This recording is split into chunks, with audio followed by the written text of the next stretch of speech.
Hi നമസ്കാരം പ്രിയപ്പെട്ട സുഹൃത്തുക്കളെ, വെൽക്കം ടു ബൈജു സ്റ്റോക്കിലേക്ക് എല്ലാവർക്കും സ്വാഗതം. ഇന്ന് നമ്മൾ ദുബായിലുള്ള മിഡ്ഡിഫിലുള്ള ഒരു വില്ലയിലാണ് വന്നേക്കുന്നത്. എൻ്റെ സുഹൃത്തിൻ്റെ കസിൻ്റെ വില്ലയാണിത്. അപ്പോൾ ഞങ്ങളിവിടെ വരാനുള്ള കാരണം എന്ന് വെച്ചാൽ ഇവിടെ ഒരു പച്ചക്കറി തോട്ടം, അത് ഇവിടെ ദുബായിൽ എങ്ങും നമുക്ക് കാണാൻ പറ്റില്ല. ഒരു പച്ചക്കറി തോട്ടം അവർ സ്വന്തമായിട്ട് പരിപാലിക്കുന്ന ഒരു പച്ചക്കറി തോട്ടം, അവിടുത്തെ വിശേഷങ്ങളാണ് ഇന്ന് ഞാൻ ഈ വീഡിയോയിലൂടെ പങ്കുവയ്ക്കുന്നത്.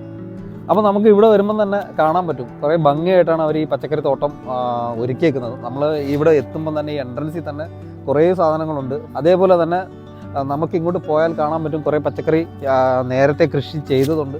അപ്പോൾ അതിൻ്റെയൊക്കെ വിളവെടുക്കാൻ വേണ്ടിയിട്ടായിട്ടുണ്ട്. അല്ല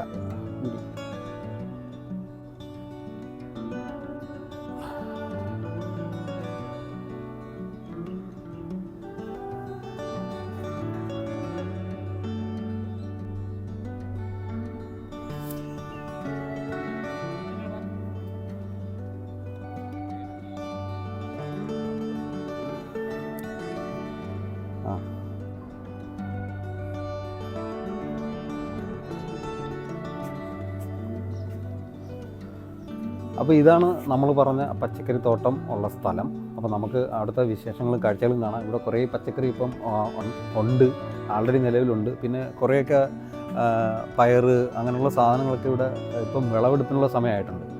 അപ്പം നമുക്ക് അങ്ങോട്ട് പോകാം. നമുക്ക് നമ്മൾ നാട്ടിലെ പോലെ നമുക്ക് കൃഷി ചെയ്യാനോ ഒക്കെയുള്ള സ്ഥലങ്ങൾ ഇവിടെ വളരെ പരിമിതമാണ്. പക്ഷേ ഇത്രയും പരിമിതിക്കുള്ളിലും ഇത്രയും മനോഹരമായിട്ട് ഒരു പച്ചക്കറി തോട്ടം ഉണ്ടാക്കുക എന്ന് പറഞ്ഞാൽ അത് വലിയൊരു എഫേർട്ട് തന്നെയാണ്. അപ്പോൾ ഇവിടെ ഒരു ചെറിയൊരു പടവലം ഇങ്ങനെ മുളവെട്ടിയിട്ടുണ്ട്. ഇത് പാകമായിക്കൊണ്ടിരിക്കുന്നതേ ഉള്ളൂ, ഇത് വിളവെടുക്കാനുള്ള സമയമായിട്ടില്ല. പിന്നെ ഇവിടുത്തെ കൃഷി രീതി എന്ന് വെച്ചാൽ നമ്മൾ നാട്ടിലെ പോലെ മണ്ണ് ഇളക്കി അല്ലെങ്കിൽ അങ്ങനെ ഒരു കൃഷി രീതിയല്ല. ഇതെല്ലാം ഇത് നട്ടേക്കുന്നത് ചെടിച്ചട്ടികളിലാണ്. ഇതൊരു തുളസി ചെടിയാണ്. തുളസി ചെടി നമുക്ക് കാണുമ്പോൾ നാട്ടിലെ ഓർമ്മയാണ് വരുന്നത്. നാട്ടിലെ ഓർമ്മയെന്ന് വെച്ചാൽ നമുക്ക് പനി സമയങ്ങളിലൊക്കെ ആയുർവേദ ആയിട്ട് യൂസ് ചെയ്യുന്നതാണ്. തുളസി ഇലയിട്ട് വെള്ളം കാച്ചി നമുക്ക് കുടിച്ചാൽ നമ്മുടെ പനി പെട്ടെന്ന് മാറുമെന്നാണ് പറയുന്നത്. തുളസി ഇത്രയും വലുതായിട്ട് നിൽക്കുന്നത് ആദ്യമായിട്ടാണ് കാണുന്നത്.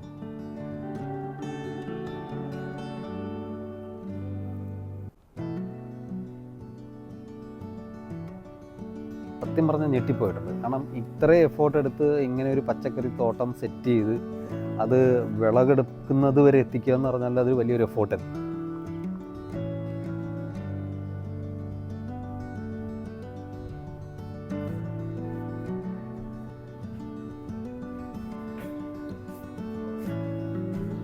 ഇവിടെ മാത്രമല്ല പച്ചക്കറി സെറ്റ് ചെയ്തേക്കുന്നത്, ഈ വീടിൻ്റെ ബാക്ക് സൈഡിലും പച്ചക്കറി ഉണ്ട്.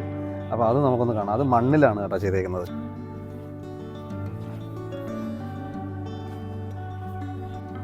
ഇത് നാരകമാണ്. നാരകം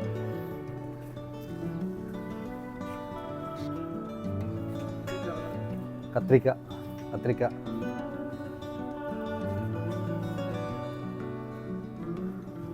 ചീര. ഇതൊരു പാവൽ വളർത്തിയിട്ടേക്കാണ്. ചുരുക്കം പറഞ്ഞാൽ ഒരു വീട്ടിലേക്ക് കൊണ്ടുവന്ന എല്ലാ പച്ചക്കറികളും ഇവിടെ ലഭ്യമാണ്. ഒരു ചെറിയൊരു വാഴയുണ്ട്. വാഴ നട്ടേക്കുന്നതിൻ്റെ അടിയിൽ ചട്ടിയിൽ ആ സ്പേസ് അവർ മാനേജ് ചെയ്യുന്നതിന് വേണ്ടിയിട്ട് കുറച്ച് മല്ലിച്ചെടി നട്ടിട്ടുണ്ട്. മാക്സിമം സ്ഥലം ലാഭിച്ചുകൊണ്ടുള്ള കൃഷി രീതിയാണ് ഇവിടെ ചെയ്തേക്കുന്നത്. ചെറിയൊരു മാവ് ഇവിടെ വളർന്നു വരുന്നുണ്ട്. അതുപോലെ തന്നെ വാഴ.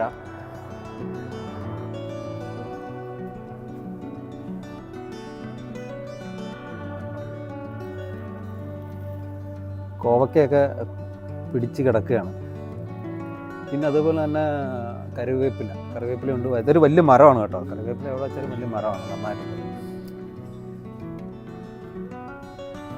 സത്യം പറഞ്ഞാൽ ഇതൊക്കെ കാണുമ്പം വീട്ടിൽ ഉള്ള പോയ ഒരു പ്രതീതി തന്നെയാണ്.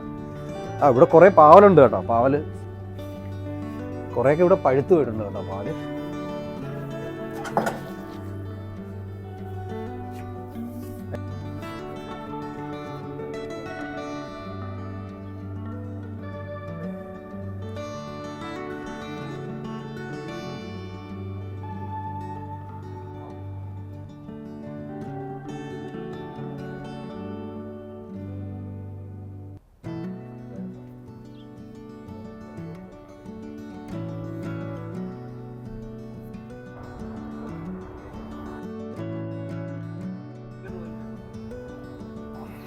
എൻ്റെ കസിൻ്റെ സ്ഥലമാണിത്.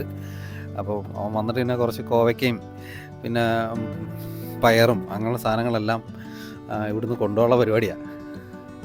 ഇത് റെന്നി നമ്മുടെ ഈ കൃഷി രീതി എങ്ങനെയാണ്, ഇത് ശരിക്കും ഓർഗാനിക് ആണെന്നാണ് എനിക്കറിയാൻ കഴിഞ്ഞത്. അപ്പോൾ അത് എങ്ങനെയാണെന്നൊന്ന് പറഞ്ഞു കൊടുക്കാമോ? കൃഷി രീതി എന്ന് പറഞ്ഞാൽ ഇപ്പോൾ ഇത് ഇപ്പം വന്നപ്പോൾ കണ്ടില്ലേ, ഇവരുടെ ബാക്ക് സൈഡിലെ മണ്ണ് അവർ ഫുജറയിൽ നിന്ന് കൊണ്ടുവന്ന മണ്ണാണ്. ഫുജറയിൽ നിന്ന് വളമുള്ള മണ്ണ് പ്രത്യേകം വാങ്ങി ഇവിടെ കൊണ്ടുവന്ന് നിരത്തി അതിന് മേളിൽ ഇതെല്ലാം നട്ട് പിടിപ്പിച്ചിരിക്കും. കിട്ടുമ്പോൾ നല്ല വിളവുണ്ട്. നോക്കുമ്പോൾ ആ കറിവേപ്പില മരമൊക്കെ വളരെ നല്ലതായിട്ട് നിൽക്കുന്നുണ്ട്. പിന്നെ ഇതിനകത്ത് അവർ ഉപയോഗിക്കുന്ന ചാണകപ്പൊടി ഓൺലൈനിൽ നിന്ന് ഓർഡർ ചെയ്ത് വരുന്നതാണ്. ചാണകപ്പൊടി വെക്കുന്നുണ്ട്. പിന്നെ ഓരോ ദിവസങ്ങളിലൊക്കെ വെള്ളം ഒഴിക്കുന്നുണ്ട്. അപ്പോൾ അങ്ങനെ വരുമ്പോഴത്തേന് ഇത് സ്വാഭാവികമായിട്ടും അതിൻ്റെ ഒരു വളർച്ചയുണ്ട്. അതിൻ്റെ നമുക്ക് നോക്കുമ്പോൾ തന്നെ അതിൻ്റെ കായെല്ലാം കാണാൻ പറ്റും. നമുക്ക് പാവയ്ക്കൊക്കെ നല്ലോണം നിൽക്കുന്നുണ്ട്, വളർന്നു വരുന്നത് കോവയ്ക്കെല്ലാം വളർന്നിട്ടുണ്ട്.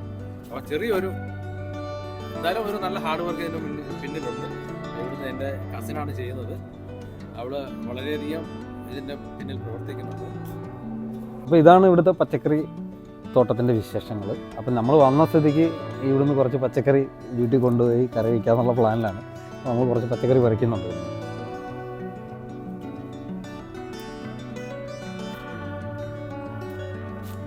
അപ്പം ഇന്നത്തെ വീഡിയോ നിങ്ങൾക്ക് ഇഷ്ടപ്പെട്ട് കാണുമെന്ന് കരുതുന്നു. എൻ്റെ വീഡിയോ ഇഷ്ടപ്പെട്ടാൽ ലൈക്ക് ചെയ്യുക, സബ്സ്ക്രൈബ് ചെയ്യുക, നിങ്ങളുടെ അഭിപ്രായങ്ങൾ, വിലയേറിയ അഭിപ്രായങ്ങൾ അറിയിക്കുക, എന്നെ സപ്പോർട്ട് ചെയ്യുക. Thank you so much.